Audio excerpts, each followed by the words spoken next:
Kalimantan, Muhammad Arsyad Al-Banjari. Di sini saya akan menjelaskan tentang mata kuliah pengairan pasang surut dengan judul bahasan adalah teknologi pengairan pasang surut.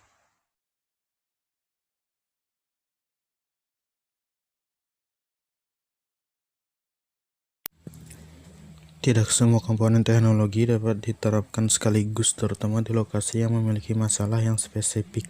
Namun ada 6 komponen teknologi yang dapat ditetapkan bersamaan.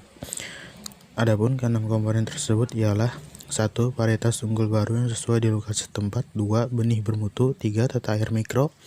4. Jumlah bibit 1-3 bibit per lubang dengan sistem tegel 25 cm x 25 cm atau sistem legowo 2:1 atau 4:1 atau dengan sistem tabela.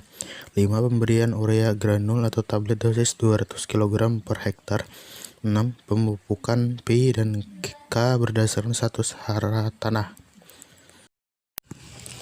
Pengembangan lahan rawa untuk pertanian yang produktif membutuhkan inovasi, baik inovasi teknologi maupun inovasi kelembagaan. Inovasi teknologi pengelolaan air dan tanah merupakan teknologi utama untuk keberhasilan pengembangan. Pengelolaan air di lahan rawa pasang surut dibedakan ke dalam 1. Pengelolaan air mikro, 2. Pengelolaan air makro, 3. Pengelolaan air tingkat tersier, yaitu mengaitkan antara pengelolaan air makro dan pengelolaan air mikro.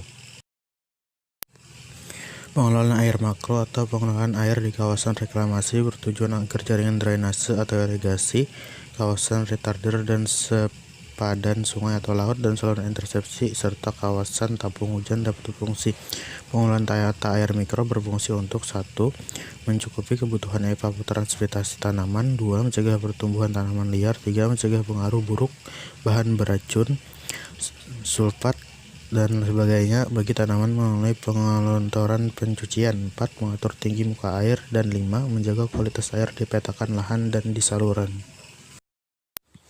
Tata air mikro ialah pengelolaan air pada skala petani. Dalam hal ini pengelolaan air dimulai dari pengelolaan saluran tersier serta pembangunan dan pengaturan saluran kuarter dan saluran lain yang lebih kecil. Saluran tersier umumnya dibangun oleh pemerintah, tetapi pengelolaannya diserahkan kepada petani. Pengelolaan air di tingkat petani bertujuan untuk mengatur agar setiap petani memperoleh air irigasi dan membuang air drainase secara adil. Untuk itu diperlukan organisasi di tingkat desa.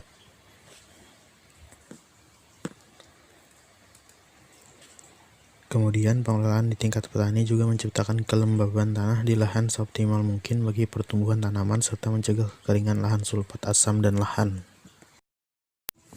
Kemudian diperlukan waduk retarder atau check dam, yaitu waduk yang dibuat di lahan rawa lebak atau lebak peralihan. Fungsi waduk ini untuk menampung air di musim hujan, mengendalikan banjir, dan menyimpannya untuk disalurkan ke musim kemarau.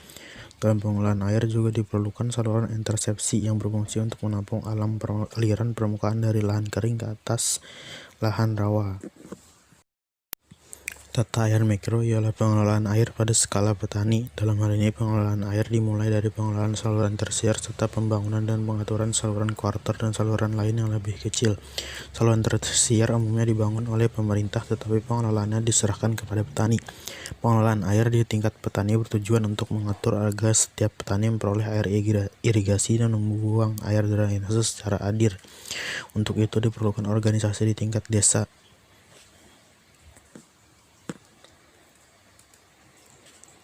Kemudian pengelolaan di tingkat petani juga menciptakan kelembaban tanah di lahan seoptimal mungkin bagi pertumbuhan tanaman serta mencegah kekeringan lahan, sulfat asam, dan lahan. Teknologi irigasi merupakan salah satu komponen penting untuk meningkatkan efisiensi dan produksi hasil pertanian berdasarkan kondisi tanah, kebutuhan tanaman, dan iklim mikro. Teknologi irigasi juga terbagi menjadi 3 macam, yakni teknologi irigasi mikro, teknologi irigasi makro, dan teknologi irigasi tetes. Potensi lahan rawa pasang surut di Indonesia cukup besar dan prospektif untuk dikembangkan sebagai sumber pertumbuhan produksi pangan. Namun, pemanfaatan dan pengembangannya belum optimal. Penerapan inovasi teknologi yang tepat, yaitu pendekatan PTT yang sesuai dengan kondisi lokasi atau wilayah, akan mempercepat pembangunan pertanian di wilayah tersebut.